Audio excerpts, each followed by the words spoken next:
7 erreurs de cardio qui vous font perdre du poids. Bonjour à tous, on se retrouve encore aujourd'hui pour une nouvelle vidéo.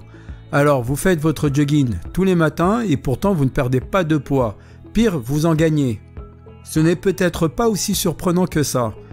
On a souvent beaucoup de croyances erronées autour du cardio et on fait beaucoup d'erreurs qui peuvent même faire prendre du poids au lieu d'en perdre. Faisons la liste de ces erreurs courantes qui ruinent vos efforts et voyons ensemble comment les éviter. 1. Trop en faire.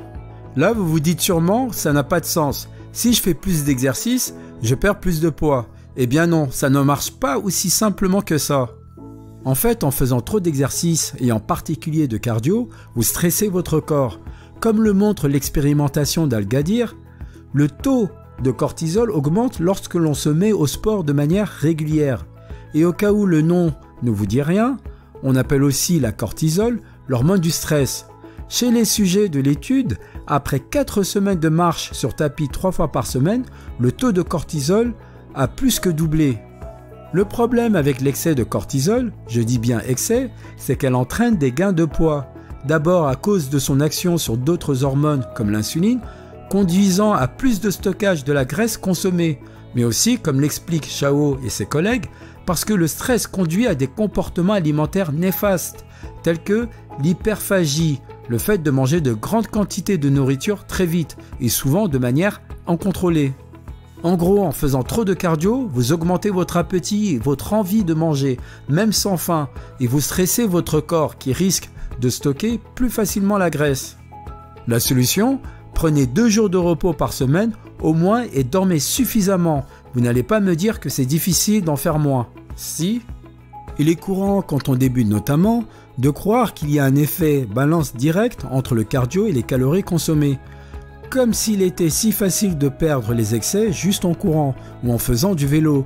L'étude de Beaulieu met en lumière cette attitude courante chez les pratiquants occasionnels d'activité physique.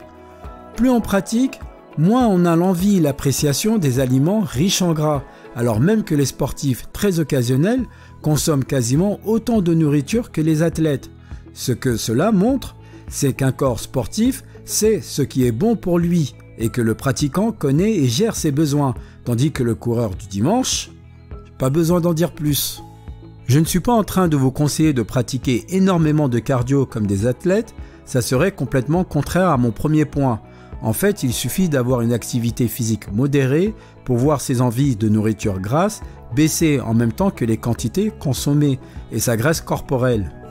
Ce qui est important, c'est de bien prendre conscience de l'impact de l'alimentation sur votre forme physique. Ni trop, ni mal. Mangez sainement et ne pensez pas qu'il faille absolument augmenter vos apports quand vous avez une activité physique faible à modérée. 3. Ne pas faire d'exercice de musculation. Vous pensez peut-être que le cardio est la seule méthode qui vaille pour perdre du poids et mettez toute votre énergie dans l'endurance en ignorant les programmes de musculation. Ça aussi, c'est une mauvaise idée. Désolé. D'abord, inutile de vénérer le cardio comme méthode ultime de perte de graisse. Ce n'est pas si efficace que ça. Brodsky et son équipe ont été très déçus dans leur étude, puisqu'après 24 semaines d'exercice, les sujets ont perdu moitié moins que ce quoi les auteurs s'attendaient. Moitié moins, c'est doublement décevant, je dirais. Il n'y a pas que le cardio dans la vie, et je dirais même qu'il faut absolument faire des entraînements de force en complément de ceux d'endurance, puisqu'ils vont prévenir de la perte de masse musculaire entraînée par le cardio, car oui, quand on fait beaucoup d'exercices d'endurance, le corps a tendance à piocher dans les muscles, qu'il considère comme lourds et coûteux à maintenir. Au total, on se retrouve avec une activité pas si efficace seule pour perdre de la graisse et qui dégrade les muscles. C'est pas terrible. Mais heureusement, comme le montrent Breiner et ses collègues, les exercices intenses de force et résistance, à l'inverse de ceux d'endurance, empêchent cette perte de masse musculaire lors de la perte de poids. 4.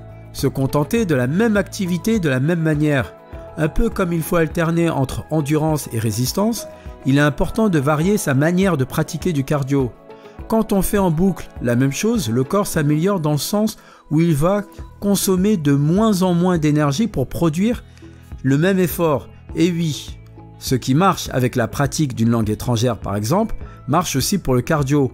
À un moment, vous serez bilingue en jogging et courez sans difficulté en restant. J'exagère un peu, mais vous voyez l'idée. Pratiquez plusieurs types de cardio. Vélo, course, corde à sauter, nage, les options sont très nombreuses.